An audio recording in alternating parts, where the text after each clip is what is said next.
So we were looking at graphs, and we looked at BFS and DFS last time, and also looked at the code.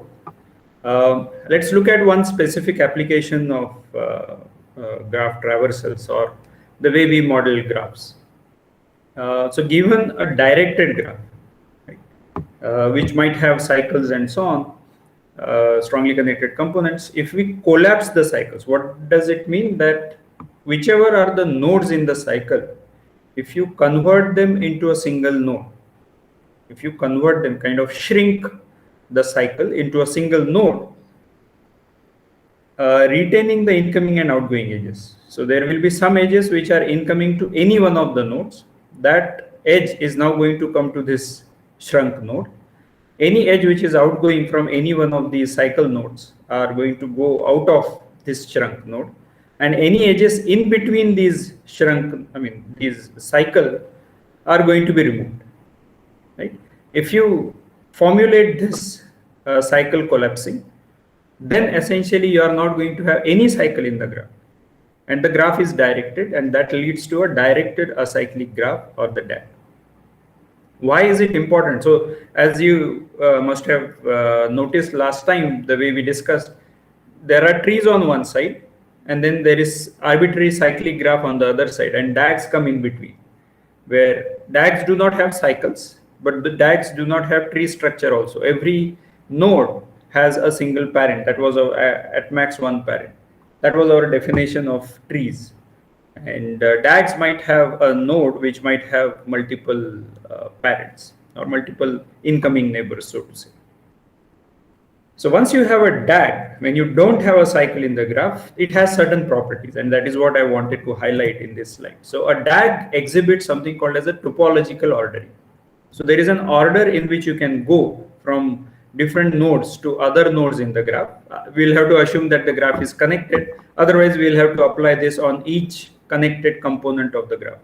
So assuming that is connected, you will be able to start from a particular node or a set of nodes and go in a particular order, such that there is a coverage of all the nodes in the graph.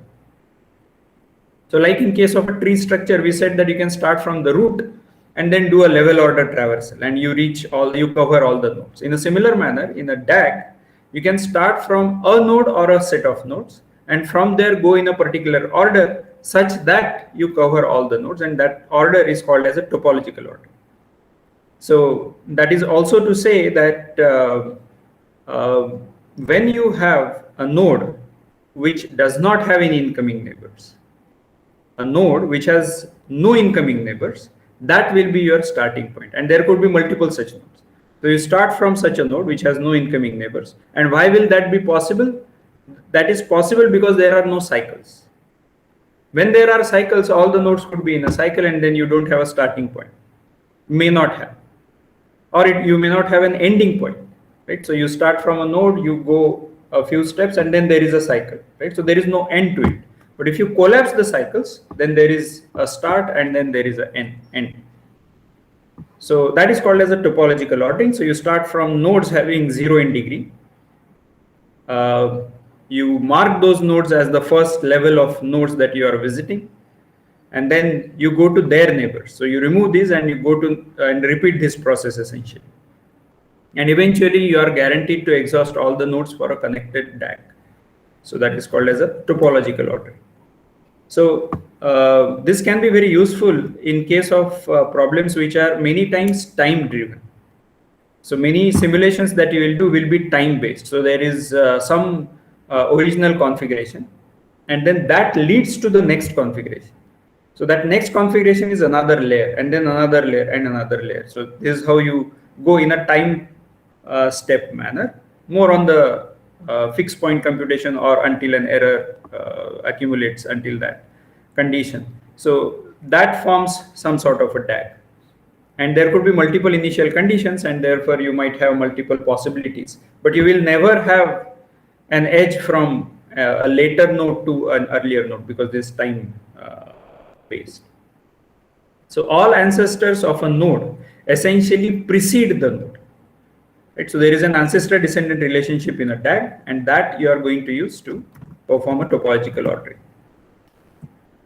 Okay, some applications are OS task dependencies. So there are dependencies across different tasks, different processes, for example, that a certain process must start after a certain process, right? So that leads to dependence, and that dependence, if you follow, it essentially is following the topological ordering.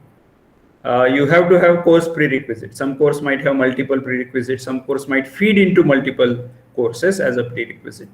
So that forms a DAG. You will never have a cycle. Right? So that forms that requires a topological ordering if you want to follow such courses. For example, maybe PDS is a prerequisite for, let's say, algorithms, and algorithms might be a prerequisite for some other course, maybe AI or ML, and maybe GPU programming and so on. So all of these are topological sort driven. Right? Similarly, job scheduling in companies, right? So we have certain tasks which are given to different teams, and until these tasks are over, you cannot go to the next task. You cannot assign the next task to any team. So then there is a dependence across teams also. And that is what, so Gantt charts are essentially these dependency capturing tools which allow the project manager to take care of these dependencies and how much time, how many resources are allocated to each of these tasks. And then the important part from the perspective of not only job scheduling, but in all these topological sorts, is that what is the critical path? What is the critical path? Now, what is critical path here? Critical path means that you might be able to perform some operations in parallel, some things you can do slowly, but there will be one path, or at least one path, which is going to decide how much time is going to be required, how much minimum time is going to be required for the execution of the whole project. That is the critical path. So think about it this way. So I'm just giving an extreme example, but think about it this way, that there are, okay, let me draw it here instead of hand waving.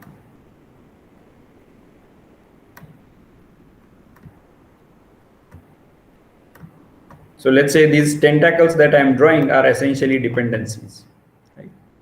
And then this particular task takes 1 unit of time, 1 man days, 2 man days, 4 man days, and maybe 6 man days, right? And this takes 8.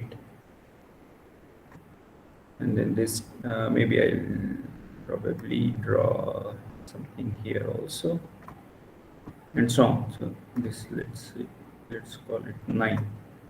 And then there are some, let's say 1, 1, 1, 1 each here. Now, if you have to complete these tasks together, what is the minimum amount of time that you will require? Right? So you will require to reach, to complete this task, this is 0, then followed by 1, and then followed by 9. Right? So this task will finish in 10 units of time. The second task, this is 2 plus 8 plus 1, that is going to be 11.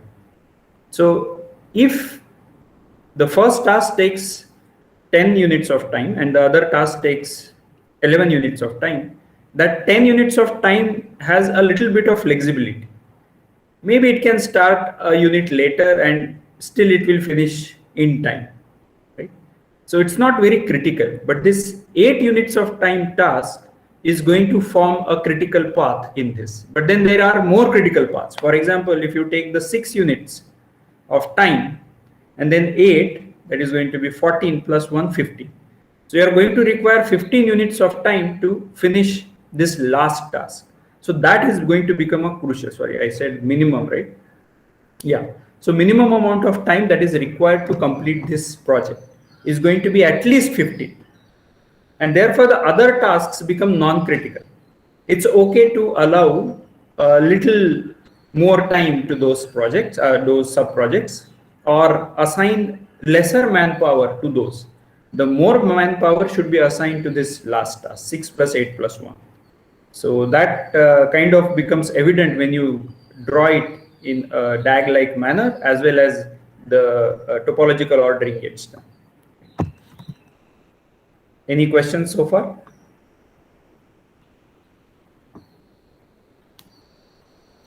this kind of topological order that you see, I mean, sometimes when I give you a graph, I am already giving you the data structure. I'm already giving you the visualization. But when I give you an application like OS tasks, post prerequisites, job scheduling, etc., I'm not giving you the graph. You will have to build it.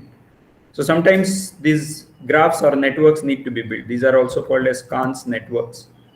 And the topological order essentially is based on this Kahn's network or Kahn's algorithm. So we essentially, you are given this graph. So what do?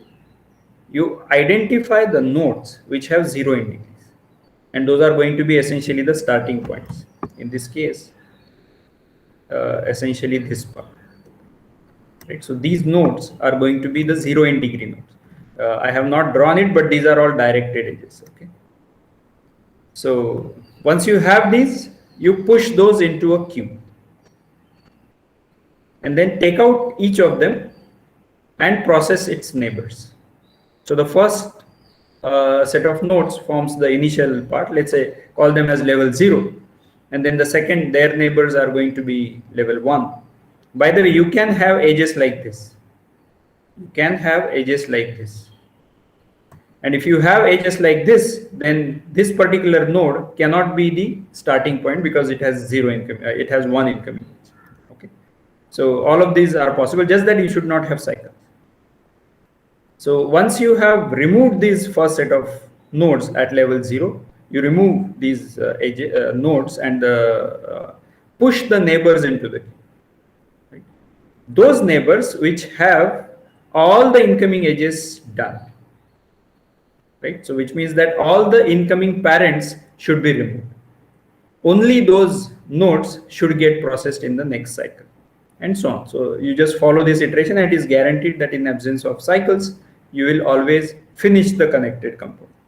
So that is essentially the Kahn's algorithm. I'll skip the going through the code, but if there are any questions, we can take those up now.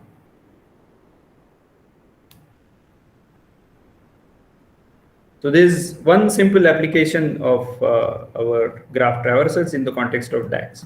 I'm going to show you one small puzzle. So we would like to, this we have done as part of the childhood, right? So following diagrams, we would like to draw in the copies without retracing and without lifting the pen. So you can visit a node multiple times, but you should not visit an edge multiple times. That is, you should not retrace an edge without multiple times. So out of first, second, and third, which of the diagrams you are able to draw?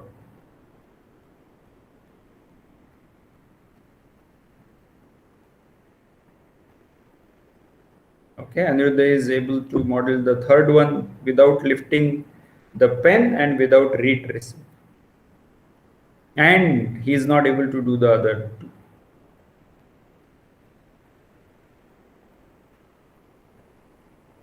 Anybody else?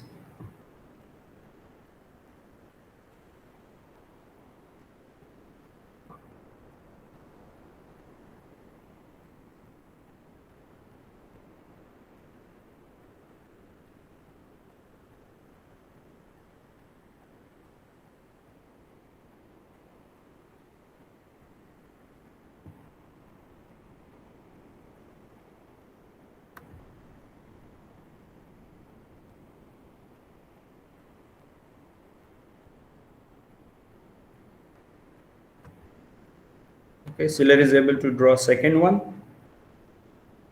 Okay, Aniruddha says second one, Varat says third one, Rishabh says 2 also. So 2 and 3. Okay.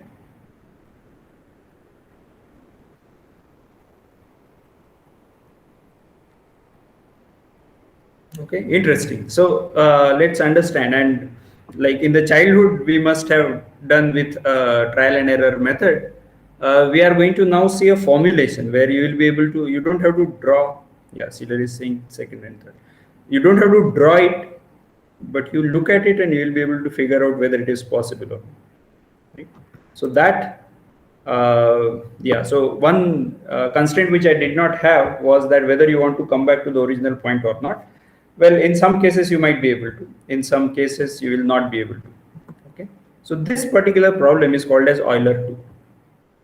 Euler was a mathematician, and so once we enter a vertex, so the observation here is this, that once we enter a vertex, because we are not allowed to lift a pen as well as retrace the edge, we need to leave that vertex via another edge, right? This is a crucial observation. So for example, if I have to come here, so I might enter via, let's say, this path.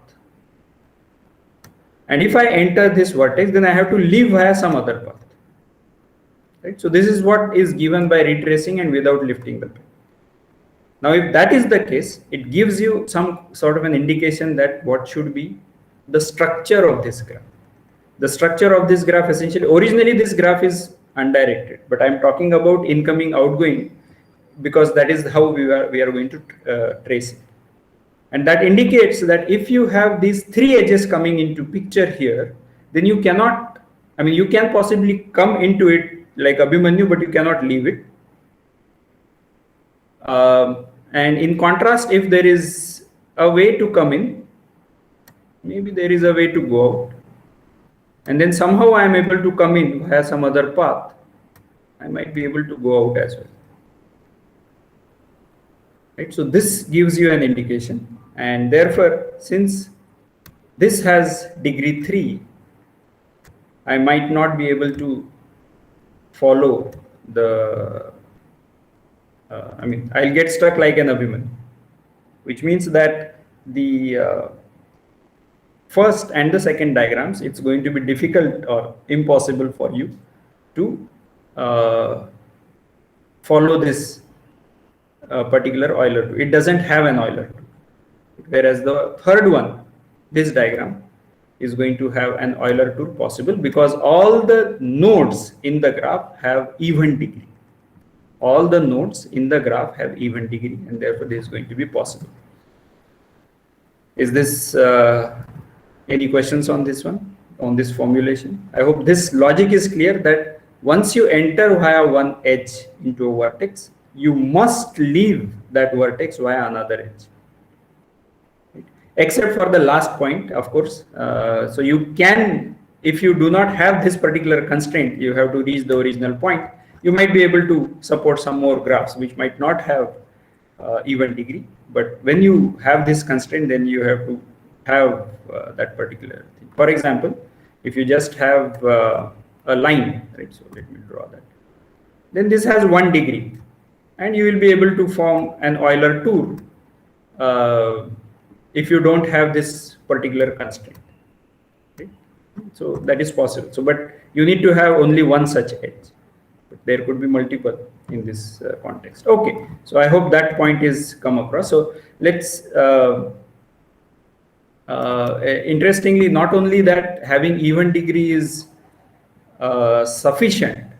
If you have even degrees, then you have Euler 2, right? So that is what is given. But not only that, it's also necessary. You cannot have any other structure which is going to have Euler 2 possible. Right? That is also sometimes called as an Eulerian circuit, because you come back to it. So it's a kind of loop. And this particular formulation is considered to be the start of the graph theory, as we know, as a subject now, fundamental subject now. So this started with this particular city called as Königsberg. Right? So that was in Prussia, which is now in Russia. So it had these 7 bridges, right? So, and the problem that people were interested in about as a tourism place was that, can you devise a walk through the city that would cross each of these 7 bridges exactly once, right? So that was a problem, more like a folklore which people were trying to identify if such a walk exists, and nobody knew the answer until Euler formulated in 18th century that it was not possible. Right? So essentially he formulated it as a graph. I mean, graph was not known at that time, right? So it was more like an abstraction which he started with, and proved that this is not possible, and this was the formulation based on the even degree and so on. And this particular proof that he gave or this particular observation that he made is considered to be the first theorem of graph theory and the first true proof in the theory of networks. Right? So networks and graphs go together. Okay, so by the way, just as a historical note, there are 5 bridges and Eulerian path is possible, but not the tour, right? So when you have to come back to the same vertex, that is called as a tour, whereas when you need not come back to the original point, then that is called as a path, Euler path. Okay, so that was just a historical note, but let's look at the formulation of the algorithm. So what the Euler tour, the way we know it, can be formed by repeated cycle collapsing. Euler tour can be formed by a repeated cycle collapsing, and I'm going to show you that algorithm on this example. So we find a cycle and we remove it. So collapse it in some sense, and then splice the path. Splice the path meaning you essentially remove that particular edge and take back the original tour, right? And then you further find another cycle by removing this cycle, and then you collapse it, find another path, and so on until you exhaust. If you are able to exhaust all the nodes, then you are able to find the Euler tour. Otherwise, that is not possible. In this case, as you can see, every node has degree 2, degree even, and therefore you will be able to find an Euler path, Euler tour, and let's see how. So let's say, and this works across irrespective of which cycle you start with, but we'll start with, let's say, some vertex. Yeah, so this is a recursive formulation that you remove the cycle and the remaining graph should still have Eulerian tour. Okay, so let's say that this is gray colored cycle that I have, which is 4, 5, 10, right? So that is one cycle which I have, and I'm going to remove that. So 5, 4, 10, 5. This is the cycle. The path is the same, I mean, starting from 5. Once I have removed this, then I have to go to the first vertex with unvisited edges. For example, if you look at the node 5, that is a vertex on this cycle, but it does not have any unvisited edges. So there is no point in going there. So we go to the vertex. It could be 4, it could be 10, but since we are following a particular order in this case, because we want to have a tour, the next vertex that you visit is 4, and therefore I am going to check if 4 has any unvisited edges. So all these blue edges are unvisited edges.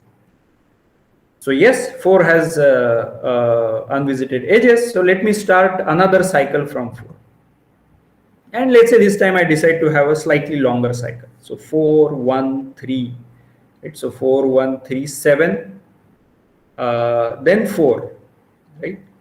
And then I am not looking for a specifically simple cycle. You could have stopped here and removed this, that is also okay, and looked for another cycle. So in this case, I am not looking for simple cycle, meaning the vertex doesn't get repeated. So I'm going to look for another cycle which can be concatenated. And from 4, I go to 11. From 11, I go to 10, then again come back to 7, then 9, 3, and 4. Right? So that covers all the edges of 4. That need not be the case. You can split this as multiple cycles. That is also okay. Right? So these two can form a cycle. That is also okay. But yeah, you can have a combined cycle also. Either way it should work. So that I remove. And therefore the path now becomes the original path of 5, 4, 10, 4, 5, 4, 10, 5. That 4 is now replaced with this red colored path. And so the Euler path that we are talking about is this long path. Right? And this goes on happening. So if I remove that, all those edges are now grayed out. Now what I am left with should also have an Euler path. According to our traversal, 4 now no longer has any unvisited edges. The next node was 3, but 3 has unvisited edges. So let's go to, we went to 1. So 1 does not have unvisited edges either, and 3 is the one which has unvisited edges.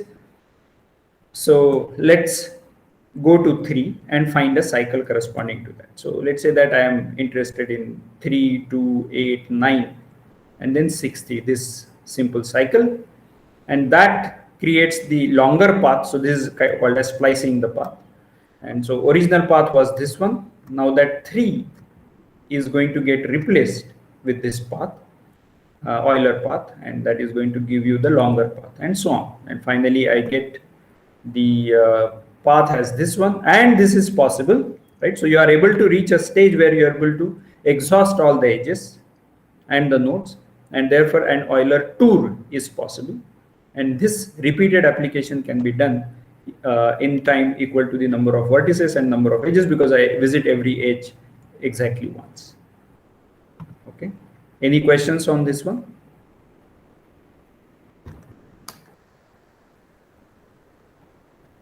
There are other algorithms, by the way, to find Euler tour. This is just one such algorithm. Since this is an interesting puzzle, I think people have spent a good amount of time devising different algorithms for Euler tour.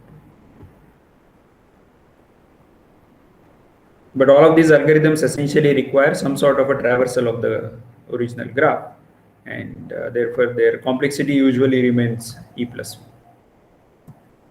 1. Okay, so if I change the problem a little bit, that you need to find a tour, that is correct, but instead of visiting each edge exactly once, you should visit each node exactly once. Right? So this is like a postman going across, right? So he or she starts from our, let's say, IITM post office. She has to go around in campus, give it to different departments, hostels, houses, in some order, and then come back to post office, right? So that particular problem is essentially this tour. So there is a tour possible, but each node needs to be visited. The person can go to go via, let's say, Alumni Avenue and come back by the Alumni Avenue. So each edge might get visited multiple times. That is okay. But that is not going to happen because you want to visit each node exactly once. So if you follow an edge, essentially you are going to visit also that node multiple number of times. So that is not going to be possible. So you have to have some sort of a cycle, right? So does anybody know what is the name of this problem?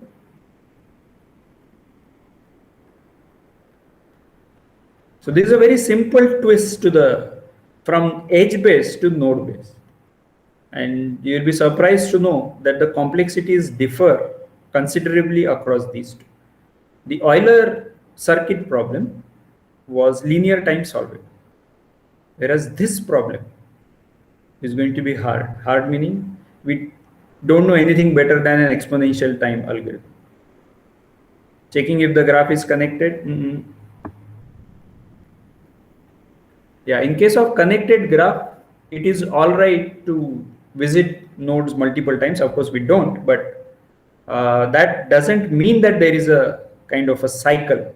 There is a cyclic structure across all the nodes. But yeah, in some sense, there is a strongly connected component across all the nodes. Strongly connected component of size n that will form a Hamiltonian cycle, assuming that it is directed. But in case of undirected, whether there exists a cycle of length n, that is going to be. So this is called as a Hamiltonian cycle problem.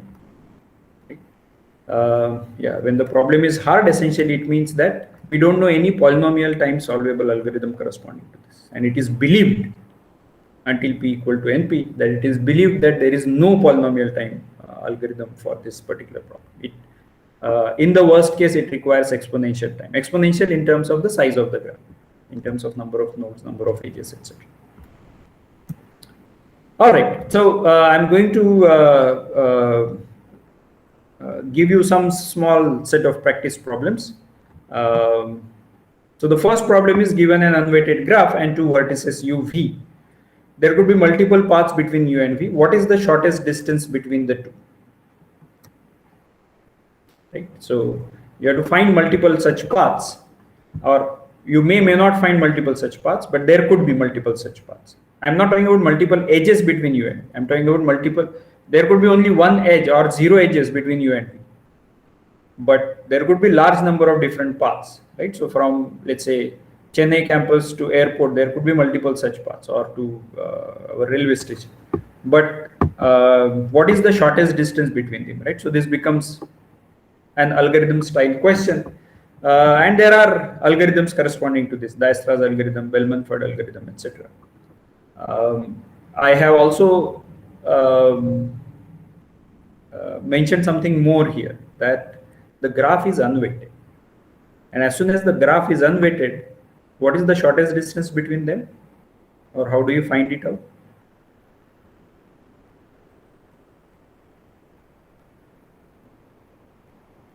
Right. So as Abhishek is suggesting, you can actually do a BFS. You start from U and reach V. Right? So you start from U as the source node of the BFS. And as soon as you reach V, you know that you have taken minimum number of hops. That is the property of BFS. And therefore, just by doing a BFS on an unweighted graph, you'll be able to figure out what is the distance between. Okay. Given a weighted graph with only two values, 1 or 2. Right? So now the graph is weighted, but there is a constraint on the weights. Now how will you do shortest distance between two vertices? Any suggestions?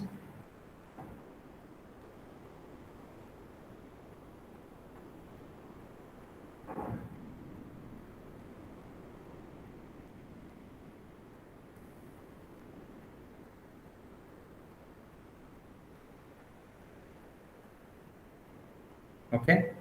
Okay, let me give you a hint.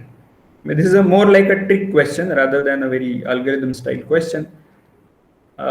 If I tell you that you need to still use BFS, or you can use BFS here, can you do something to solve this problem? Shreya says splitting weight 2 as 1 plus 1, that is adding nodes. Correct. So the edge with 2 edge weight or any constant edge weight can be converted into those many hops. So you add a node in between, and x to y edge will get converted as x to z and z to y, each containing 1 1 as the distance. And then every edge is going to have distance 1. And that essentially is your BFS. Okay. All right. So that sounds good. Find if a node is a part of a 5-clique. 5-clique meaning you have a complete graph of 5 vertices. I mean, original graph might have n vertices, but if you take some specific set of 5 nodes, they have an edge between them, any pair of vertices. So if it is an undirected graph, you are going to have 4 plus 3 plus 2 plus 1 number of edges across these this small subgraph of 5 vertices. If it is directed, then you will have an edge across every pair of vertices. So 5 into 4, 20 edges, in contrast to 10 edges. How will you find that out?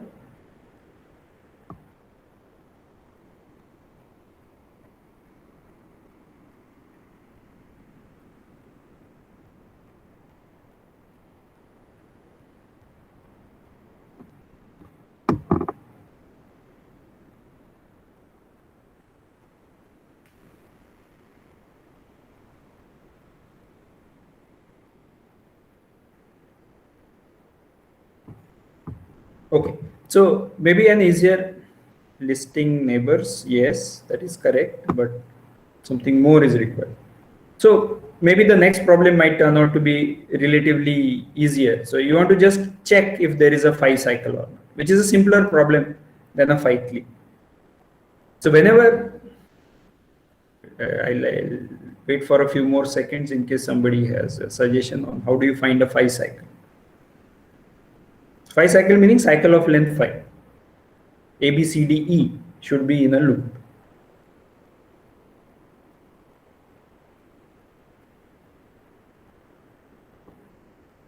Okay. So whenever you are doing a recursive traversal of the graph, right, if there is a back edge, so whenever you are visiting A to B to C to D to E, and then E to A edge exists, this is called as the back edge, which is completing the loop. Until now, A, B, C, D, E, it was all fine. It was a path. Now, when you go back to already visited vertex, that is causing a cycle. At that time, if you check, E to A edge is getting formed, and what is there on the stack? Stack meaning what nodes are currently there which are getting explored, A, B, C, D, E. Then that length is going to give you what is the length of the cycle. And within that, if that particular node which is of interest to you exists, then you can say that it is phi cycle. Alternatively, you can start the DFS from that node itself, right? So that you don't explore other unnecessary nodes.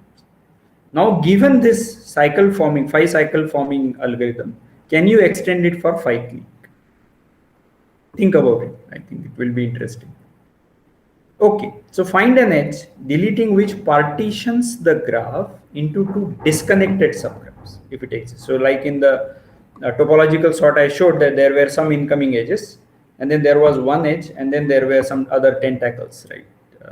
So that edge is called as a cut edge. So we have to check if a particular edge is going to be cut edge. If you remove that edge, then the graph gets disconnected. That doesn't happen for all the vertices, right? All the edges. So this was kind of a cut edge, and there could be arbitrary graph here and arbitrary graph here. But as soon as you remove this edge, the graph is going to get disconnected into two parts. So that is called as a cut edge, right? In contrast, I'll just show you. If this edge also exists, then this is not a cut edge, because even if you remove, the graph is still connected, right? So how do you find such a cut edge is another problem. Given an adjacency matrix A, what does A of k mean? I think we discussed this problem, but anyway, just for the sake of completeness, if A is an adjacency matrix which is representing a graph, what does A of k mean for that graph?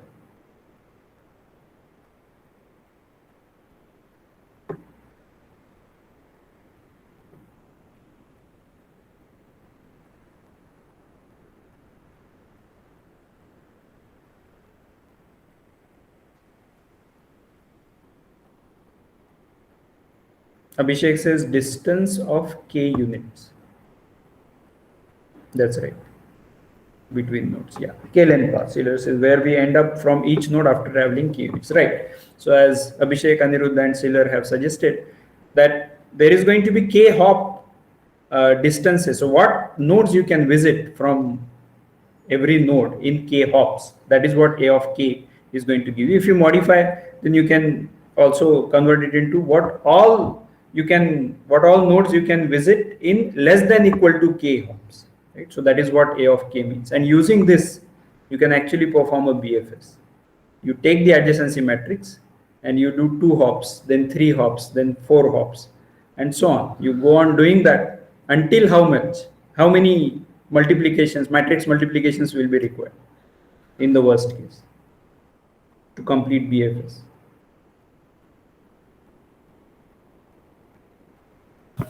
So can you explain this using an example? Yeah, sure, I will. Okay, so let's take this as oops. Let's say this is 0. This is connected to 1. This is connected to 2. And I think this much is sufficient for the. So the matrix corresponding to this is, we are going to say that so a 3 by 3 matrix. 0 to 0 is possible, is an edge. I mean, we'll say that it is reachable. 0 to 1 is possible, and 0 to 2 is 0. Sorry. Right? 0 to 2 there is no edge. Then this is going to be symmetric, so that is going to be 0 here. And then we say that it is always, the node is always reachable from itself. And as far as 2 to 1 is concerned, that is also reachable according to the undirected edge, right? So this becomes adjacency matrix corresponding to this, which is the A that we are talking about. Okay. Now if I do A cross A, what does it give? So note that 0 to 2, that is this entry or this entry, is 0 currently in case of A. A is A to the power 1. Now if I do a to the power 2, which is a into a, that is the matrix multiplication, usually the way to take the row and take the column and then multiply corresponding entries and then form, you'll be able to figure out that you get an entry 1 here, 1 or more, I mean non-zero entry here, and that is going to tell you that in case of a square, this entry indicates that 0 to 2 or 2 to 0, there is going to be a 2 hop possible in the original graph. Does this seem reasonable?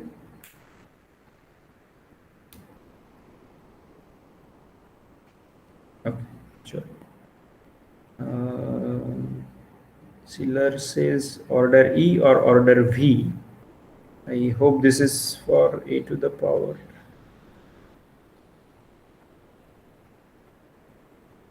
Yeah, I didn't understand. So this is matrix multiplication. So this is going to require you probably a V cube time. Right. Unless you do additional some optimizations. Yeah. Okay. Any other concerns, questions here?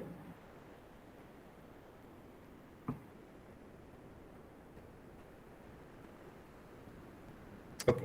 So the reason why I gave this particular practice problem also, that if it's an adjacency matrix, what does A of k mean, is also to think about that our graph representations that we have studied. I briefly mentioned once that as far as graphs are concerned, as far as matrices are concerned, there is an interconversion possible in many cases. Especially these traversal based techniques can be nicely modeled as linear algebraic techniques. Like matrix multiplication is what we study from linear algebra, whereas BFS is what we study in the context of graphs or networks, but these are connected. I mean, these are related. That was, and you can do more once you formulate it as a linear. So I'm going to leave you with some practice problems. So given a node, find another node having the same neighborhood if one exists. Okay. So both of these nodes should have the same set of fine neighbors, which can be quite useful to find out approximate similarity. For example, you can say that, well, my graph is very large. Let's say it has billions of nodes, right? So the graph from Facebook or Meta, whatever they call it, is going to be billion nodes, and I can't process all of it. But then there are some people who have almost same set of connections. So if you talk about 100% neighbors are the same, then it's a graph compression, lossless graph compression. But if you talk about approximately the same, like it has some 500 neighbors and this has 502 neighbors, and out of which 490 neighbors are the same, right? Which is possible in case of many of our environments. Then you might be able to combine these and say that, okay, these two are the same. I'm not going to distinguish across these two, and that is going to reduce my graph size, edge size in some node size as well as edge size. This is a lossy compression because I will not be able to retrieve the original data faithfully from this. This lossy compression is, I mean, you might say that that doesn't make sense, but it is very useful. The JPEG format, MP3 format, all of these are lossy compressions, and we use those every day. So, I mean, I gave the example of image and video, but the same is also applicable to graphs, where you can talk about exact similarity for compression or approximate similarity with respect to lossy compression. Okay, which can be very useful to model the graph, because then if the graph size reduces, then I might be able to process it. Maybe the billion node graph was not fitting in my memory, but once I reduce it to, let's say, a few hundreds of millions, I might be able to fit it into my RAM, and I'll be able to process it. That I can check if it's a bipartite graph, right? So for example, the documents and terms, right? So essentially Google is looking at various documents, and then there is a document vector, and then there is a term vector, and there is a correlation between them. That is, a document contains certain terms. So when you Google search, these are the terms which are present in these documents, and then there is a ranking criteria which gets invoked and so on. So that becomes a bipartite graph. A document doesn't contain a document, a term doesn't contain a term, like that. And then course preference, etc. So checking for bipartite graphs can be another possibility. So where you can have similar neighborhoods, where I mean, the course preferences might be the same, whether you are talking about, let's say, an ML course or PRML course. Or the course preferences or the documents, two documents might be the same if they're talking about the same topic, let's say about linked list. So those documents might have almost the same terms. So then you can consider these as similar pairs.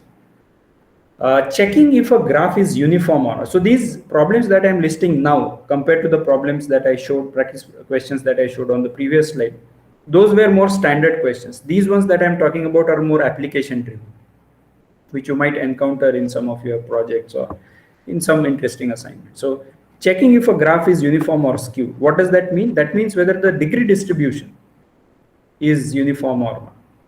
That means almost all the nodes have similar degrees. For example, if you talk about a planar graph meaning which you can lay out on a 2D plane, more like road networks, right? So those become uniform degree distribution. That doesn't mean that every node has exactly the same degree. No, it just means that the skewness is missing. Each, for example, if you think about it in the real world, right? Each junction, which is part of the road network, which is a node inside a road network, that is going to have 3 connections, 2 connections, 8 connections, 10 connections, but it will not have 100 connections, right? There are physical limits. Whereas in case of social networks, the graph is going to be skewed, right? Like the way we talked about that your Amitabh Bachchan or Virat Kohli will have large number of connections, whereas let's say an IIT faculty member might have very few connections. So that is going to be a skewed distribution. That is that you want to check programmatically with given a graph whether it is uniform or skewed. This becomes an important point before you start developing an algorithm, because many of your algorithms might be dependent on what kind of graph it is, not from correctness perspective, but from performance perspective. Can I simulate NSLOOKUP? NSLOOKUP is a utility which is going to check if NSLOOKUP www.google.com, and that is going to, in some sense, trace the path from one hop to another. It goes to, let's say, some DNS server.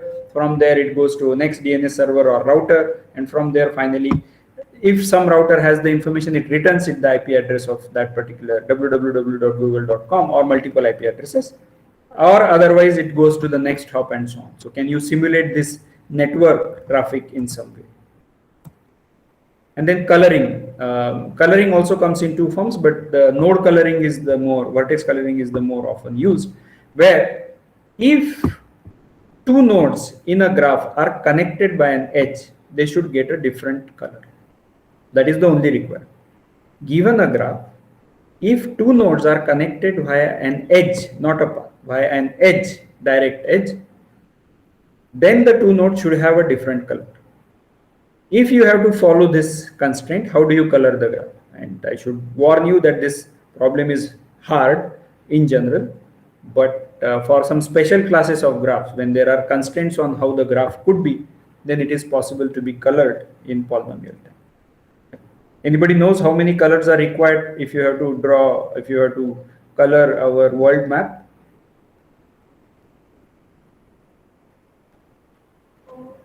How many colors are required if you have to color our world map? Okay. Anuruddha says 4, Varat says 4, and so on. Okay. Yeah, that's called as a 4-color theory. Okay, good. So I'll finish this discussion that we learned about representation of graph in memory, adjacency list, matrix, then CO format, CSR format. We also did some traversals on the graph like BFS traversal, DFS traversal, A star we did not do, but I mentioned it. And then we also tried to solve some simple graph problems like Euler to topological sort, etc. And we also discussed some practice problems, and I left many of these problems for you to try out. Feel free to, I mean, these are all, at least the practice questions that I said are standard ones. The ones that I showed later as little different, those are more application driven. So those you may not find online, but the others you should be able to find online, and you will be able to check how those perform. But if you have any questions, feel free to post on the group or discuss with me. All right, so we'll stop here. In next 3 classes, we are going to spend some time on sorting, and Yeah, let's see how it goes. Any questions? I'll wait. Otherwise, the class is over.